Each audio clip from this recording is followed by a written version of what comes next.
From retro to next gen, we've got it all. I'm George, a Gen X grown-up, and this is Bit by Bit. All right, here's some retro gaming news from yardbarker.com. The Shinobi demo has finally dropped on the Nintendo eShop. So this is Shinobi Art of Vengeance, which is a long-awaited sequel in the Shinobi franchise. They've got a cool little demo trailer video here from Nintendo's website over on YouTube, or from Nintendo's YouTube channel, I should say. The demo looks to be a lot of fun. This video trailer is great. Talks about in the article here about why Shinobi still stands out in 2025, how it's a love letter to platformers and ninja fans alike, of course. The nice thing is you can get this demo right now on the Nintendo Switch eShop, as I said before, and you can get it a little bit ahead of time before the full game drops on August 29th. So if you're a Shinobi fan like I am, why not go grab this demo, have a run at it, and see how far you can get in Shinobi. Okay, guys, here is a very fun bit of news from BubbleBlabber.com. The band Gunship has released Tech Noir 2 as a music video, which is a sequel to their original song Tech Noir, which featured 80s film stuff. Now, this is all about retro gaming, and that's how it popped up on my radar. This video right here that's in this link on YouTube, you have to watch this. It's a little over 5 minutes long. It is well worth the watch. Just like the article says, you get to see games represented like Doom, Zelda, Golden Axe, Pac-Man, Mario. You get to see a whole bunch of other stuff too if you pay attention to details. And I'm going to watch this again because there's like things happening in the background with movie posters. And the whole thing is done in Claymation, first of all, which is a fan favorite of mine. And I'm sure it is of a lot of people who would watch bit-by-bit videos. It's just a super fun song. It feels 80s to me, the song does, as well as the Claymation music video, which thank God somebody's making innovative music videos in this day and age. John Carpenter is also featured in this, by the way. You can see that right up here. He does like the announcement, and you see some stuff about him throughout the video, which is kind of cool. Anyway, very good video, fun little article here on BubbleBlabber.com. I will have the link down in the description so you can go enjoy this for yourself, but man, it's really nice to see something fun for a change.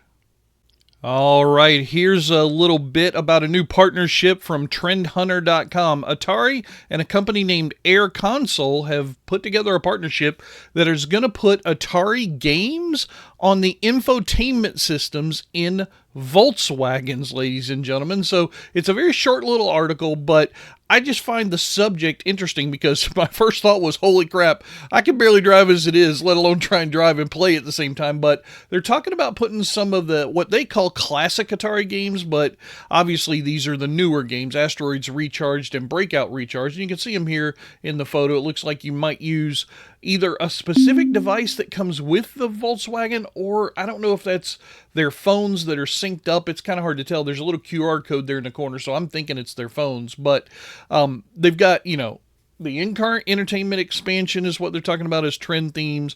Mobile devices controller, so there you go. That answers my question a second ago.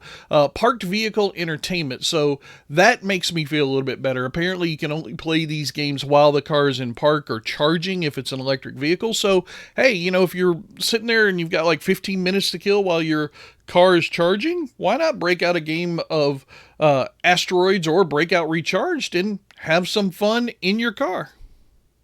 All right, here's a bit of DOS news from howtogeek.com. They're going to teach us how to play DOS games in a Windows 11 environment. Now, that is not an easy proposition because, as you know, the architecture and the operating system have completely changed from the days of DOS, and they go into a little bit. I guess there's a couple of ways, like you can play some stuff on some internet web pages, of course, but what if you don't have internet, or if those web pages go away? What do you do? Well, there's a piece of emulation software called DOSBox Staging, which comes off of DOSBox itself, and that apparently is now defunct. So this DOSBox Staging variant is the one that they're choosing to show us here.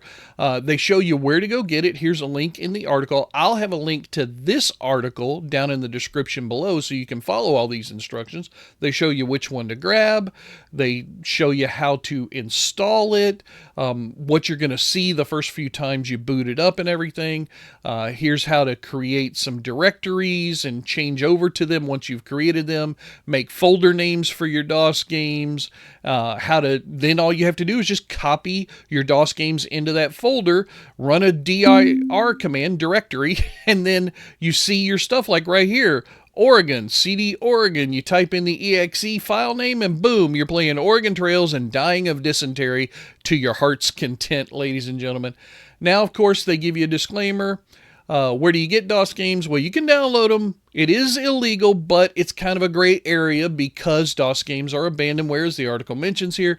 Most developers have long since dropped all the support, as it says, and nobody really goes after copyright infringement on DOS games very often. That being said, take that with a grain of salt and proceed with your own risk. We're not going to be showing that here on Gen X Grown Up or Bit by Bit, but it is possible. They also mentioned that, they've had some good luck finding physical copies of floppies at yard sales and estate sales, other things like that.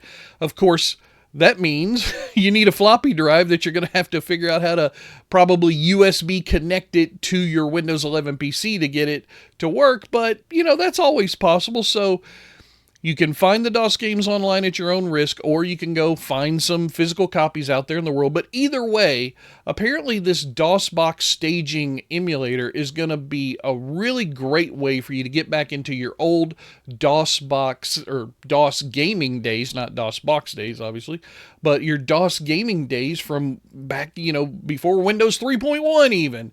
I just really find this fascinating. I'm going to give it a shot myself and see what I can accomplish with it. But if you'd like to, again, I'll have the link to this article down in the description. You go check it out for yourself.